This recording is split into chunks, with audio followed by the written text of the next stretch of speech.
We have had massive cuts up and down the country where youth services and centres have been closed.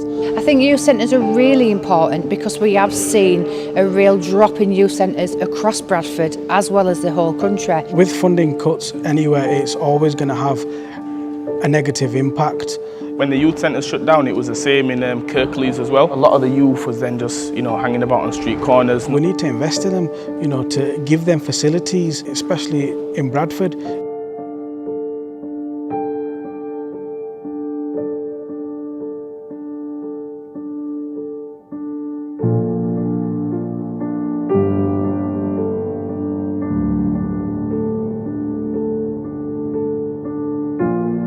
Today I'm here to speak to a small group of young people about the dangers of knife crime and the consequences really.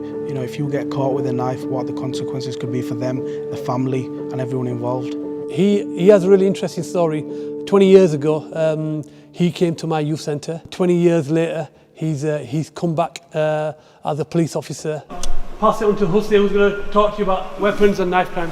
Yep. Any questions, please ask him. You can get up to 4 years for carrying a knife. So this little, like stereotypical thing where it's your first offence and all this and all that goes out the window. It has a big impact on the family because you're used to living with someone for so long, and all of a sudden they're gone for such a long time. So you can't really adapt to it. I would tell him it's not worth it, man. Your life's much more valuable than committing a little crime. And spending time in prison, it's not worth it, man. You have family out there, you have friends out there. With this PowerPoint and what we just did, it helps you open your mind a little bit more to know the full experiences and the damage it causes. Sometimes I do regret it, sometimes I don't. That's why it's important that we carry out these workshops in terms of making young people aware of the consequences that, for example today if you do carry a weapon, you can get up to 4 years in prison.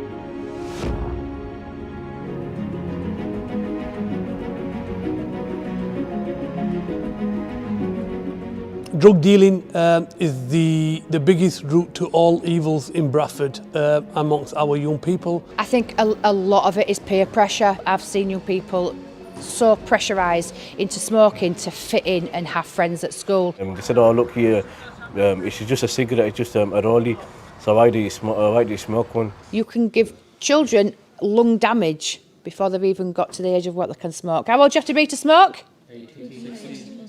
So if we keep educating the young people in Bradford around drugs, then they will be able to make more informed choices. My life has changed a lot because, not only because I've been clean, but because I've become more athletic. It's just about keeping the kids busy, keeping them off the street, trying to keep them, actively around good people, good role models. A safe space that they can come, and enjoy physical activity. When you come here, you've got something to do. It's good for you, and it's making you stay away from bad things in it. There's not many things like this in Bradford. This is, well, the only one I know of at the moment. We need centres like this. We need role models. We need the councils, the governments to support us. We need other organisations, charities to, fund places like this so they can stay open. We can, get new equipment. And we can keep the sessions, enjoyable for kids so they can come and, engage in these recreation stuff and physical activities. They should open up more workshops like this around Bradford, around the whole UK.